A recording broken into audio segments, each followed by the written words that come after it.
৭ জানুয়ারি আওয়ামী লীগ প্রার্থীকে জেতাতে অপকর্ম করেছি, আওয়ামী লীগ নেতার বক্তব্য ভাইরাল। স্বাস্থ্য পরীক্ষার জন্য সন্ধ্যায় হাসপাতালে যাবেন খালেদা জিয়া। এদিকে ওমরা পালন করতে সস্ত্রীক সৌদি আরব যাচ্ছেন মির্জা ফখরুল। জানাবো বিএনপি নির্বাচন বর্জনের ঘোষণা, তাহলে ভোট খেলার দরকারটা কি? এবং সর্বশেষ জানাবো ৭৬ বছরের ইতিহাসে প্রথম সারা দেশে টানা তাপপ্রবাহের রেকর্ড। দর্শক শুনছিলেন সংবাদ শিরোনাম, এখন বিস্তারিত। ৭ জানুয়ারি আওয়ামী লীগ প্রার্থীকে জেতাতে অপকর্ম করেছি, আওয়ামী লীগ নেতার বক্তব্য ভাইরাল। দ্বাদশ জাতীয় সংসদ নির্বাচনে আওয়ামী লীগ মনোনীত নৌকা প্রতীকের প্রার্থীকে জেতাতে অনেক অপকর্ম করেছেন বলে চট্টগ্রামের মিরসরাই উপজেলা আওয়ামী লীগের সাধারণ সম্পাদক এ.কে.এম. জাহাঙ্গীর ভূঁইয়ার একটি বক্তব্য নিয়ে চাঞ্চল্যের সৃষ্টি হয়েছে। তার বক্তব্যের একটি ভিডিও সামাজিক যোগাযোগ মাধ্যমে ছড়িয়ে পড়ার পর সমালোচনার ঝড় উঠেছে। জানা গেছে, সোমবার ২৯ এপ্রিল মিরসরাইয়ের বড় তাকিয়া বাজারে ইভা কমিউনিটি সেন্টারের উপজেলা পরিষদ নির্বাচনে ঘোড়া প্রতীকে চেয়ারম্যান প্রার্থী শেখ মোহাম্মদ আতাউর রহমানের কর্মী সভায় ওই বক্তব্য দেন এ.কে.এম. জাহাঙ্গীর ভূঁইয়া।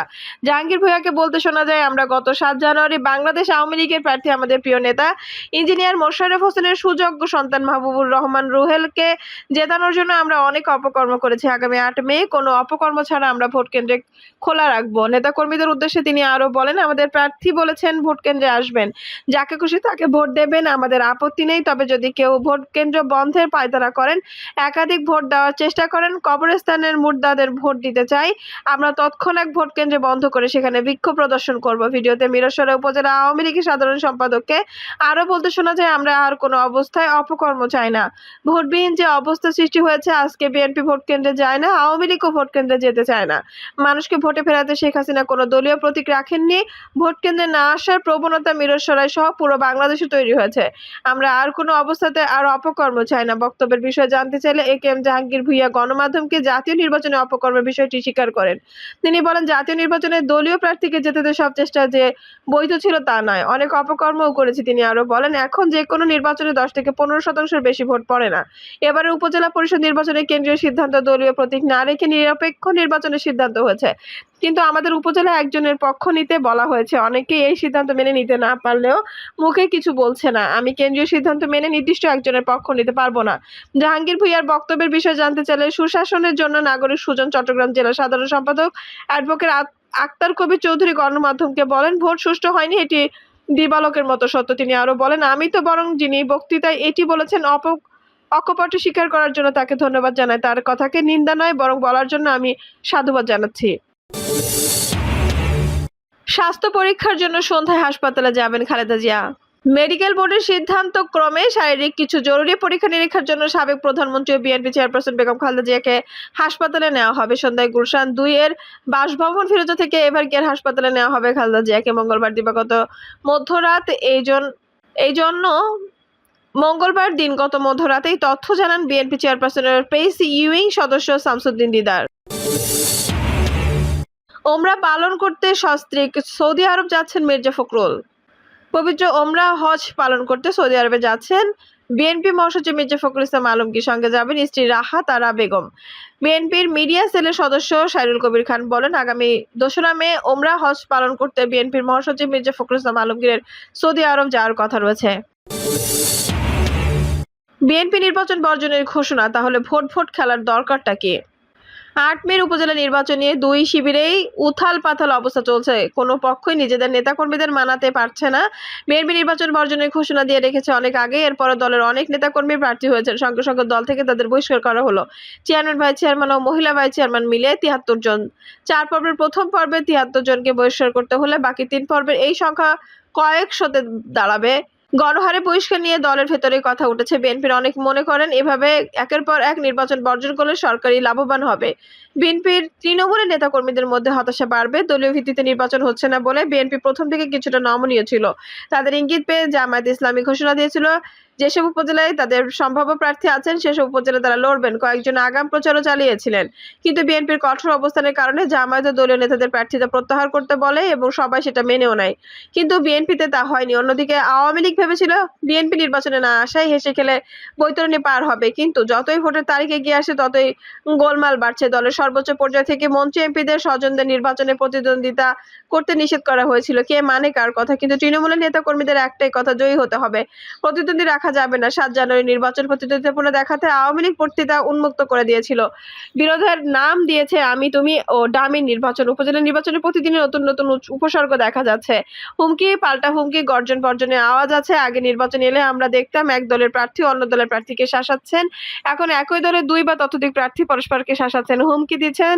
জামালপুরের সরিষাবাড়ি উপজেলা পরিষদ নির্বাচনে অন্য প্রতীকের কোনো এজেন্ট কেন্দ্রে ঢুকতে দেওয়া হবে না, ঢুকলে হাত ভেঙে যমুনা নদীতে নিক্ষেপ করা হবে বলে হুঁশিয়ারি দিয়েছেন স্থানীয় আওয়ামী লীগের নেতা সাইদুল হাসান ও খন্দকার মোতাহার হোসেন। সাইদুল সরিষাবাড়ি উপজেলা আওয়ামী লীগের শিক্ষা ও মানব সম্পাদক বিষয়ের সম্পাদক, তিনি একটি কলেজের অধ্যক্ষ।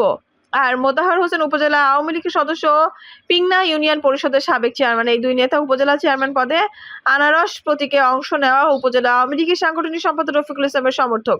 এই দুই নেতা তাদের হুমকি দেওয়া একটি ভিডিও ক্লিপ ফেসবুকে ছড়িয়ে পড়লে সামাজিক যোগাযোগ মাধ্যমে বেশ সমালোচনা হয়। ভিডিওটিতে সাইদুল হাসানকে বলতে শোনা যায়, আমাদের মধ্যে অসন্তোষ ও হানাহানি করার চেষ্টা করবেন না, যদি করেন আমি স্পষ্টভাবে বলে দিতে চাই তাদের দাঁত ভেঙে দেওয়া হবে, যাদের দাঁত নেই তাদের চাপার হাড্ডি ভেঙে দেওয়া হবে। আমরা রফিক সাহেবকে উপজেলা চেয়ারম্যান হিসেবে আজকেই ঘোষণা দিলাম। একই ভিডিওতে মোতাহার হোসেনকে বলতে শোনা যায়, সাইদুল স্যার যে ঘোষণা দিয়েছেন আমরাও তার ঘোষণার সঙ্গে একমত, অন্য কোনো মার্কার এজেন্ট কোনো কেন্দ্রে দিতে দেব না, এজেন্ট দিলে তার হাত বাড়িয়ে দিয়ে ভেঙে আমরা যমুনা নদীতে নিক্ষেপ করব।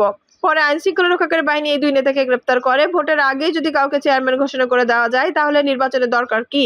ভোট খেলা না করে আমুকে নির্বাচিত হয়েছেন বলে একটি প্রজ্ঞাপন জারি করে দিলেই হয়। আওয়ামী লীগ জাতীয় সংসদ নির্বাচনের সব আসনে প্রতিদ্বন্দ্বিতা দেখাতে পারলেও উপজেলায় পারছে না। ৮ মের উপজেলা নির্বাচনে বিনা প্রতিদ্বন্দ্বিতায় জয়ী হলেন 25 জন।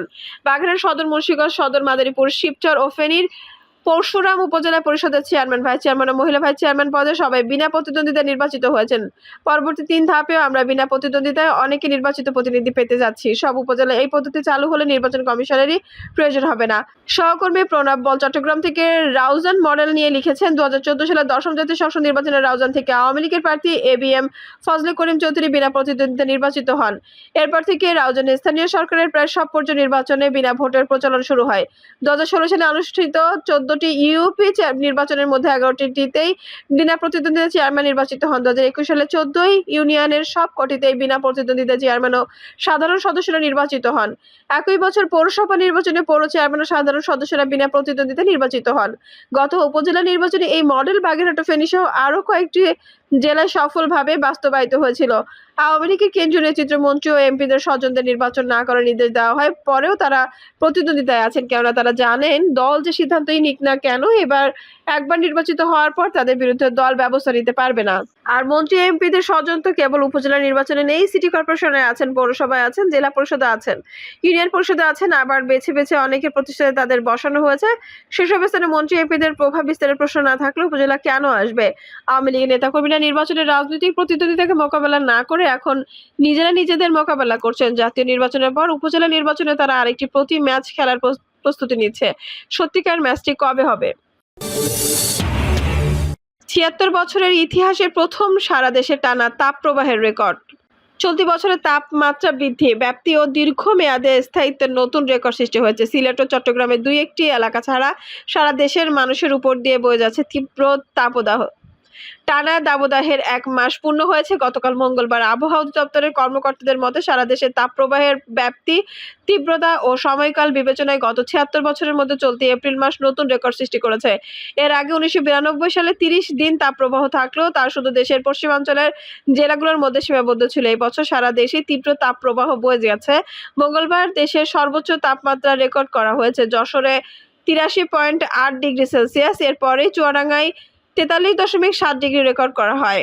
চলমান তাপপ্রবাহে বাতাসে জলীয় বাষ্পের আধিক্য ছিল, এই কারণে মানুষের কষ্ট বেশি হয়েছে। প্রচন্ড গরম সইতে না পেরে হিটস্ট্রোকে অনেক মানুষের মৃত্যু হয়েছে। গতকালও দেশের 7 জেলায় 8 জন হিটস্ট্রোকে মারা গেছেন। তাদের বেশিরভাগ রোদের বাইরে কাজ করার সময় অসুস্থ হয়ে মারা যান। এদিন গাজীপুরের কালীগঞ্জ গরমে রেল লাইনে বাঁকা হয়ে যায়।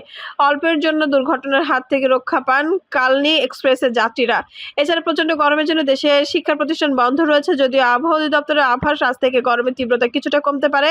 আগামী 2-1 দিন দেশের বিভিন্ন অঞ্চলে বৃষ্টির পূর্বাভাস রয়েছে। যত বেশি দিন বৃষ্টি হবে তাপমাত্রা তত কমতে থাকবে। আবহাওয়াবিদ ডক্টর মোহাম্মদ আব্দুল কালাম মল্লিক বলেন, এবার টানা 30 দিন প্রায় সারা দেশেই তাপপ্রবাহ বয়ে গেছে, যা 76 বছরের ইতিহাসের নতুন রেকর্ড। অতীতে সারা দেশে এভাবে তাপপ্রবাহ বয়ে যেতে দেখা যায়নি। এক প্রশ্নের জবাবে তিনি বলেন, এর আগে 2010 সালে 20 দিন টানা তাপপ্রবাহ ছিল রাজশাহীতে, আর 1992 সালে দেশের পশ্চিমাঞ্চলের জেলাগুলোতে 30 দিন তাপপ্রবাহ ছিল। কিন্তু এবার চট্টগ্রাম ও সিলেটের কিছু অংশ ছাড়া সারা দেশে টানা 30 দিন তাপপ্রবাহ ছিল। এপ্রিল মাসে স্বাভাবিক গড় তাপমাত্রার চেয়ে 2 থেকে 7 ডিগ্রি সেলসিয়াস বেশি ছিল। তার মতে, চলতি মৌসুমে বৃষ্টিপাত না থাকায় তাপপ্রবাহের ব্যাপ্তি দীর্ঘকাল ছিল। বৃষ্টি হলে তাপমাত্রা কমে আসবে। দর্শক, এই ছিল এখনকার সর্বশেষ সংবাদ। নিউজটি ভালো লাগলে অবশ্যই একটা লাইক দিন, কমেন্টে আপনার মূল্যবান মতামত জানান। সবসময় আমাদের পাশে থাকতে সাবস্ক্রাইব করে বেল বাটনটি অন করে রাখুন। ধন্যবাদ।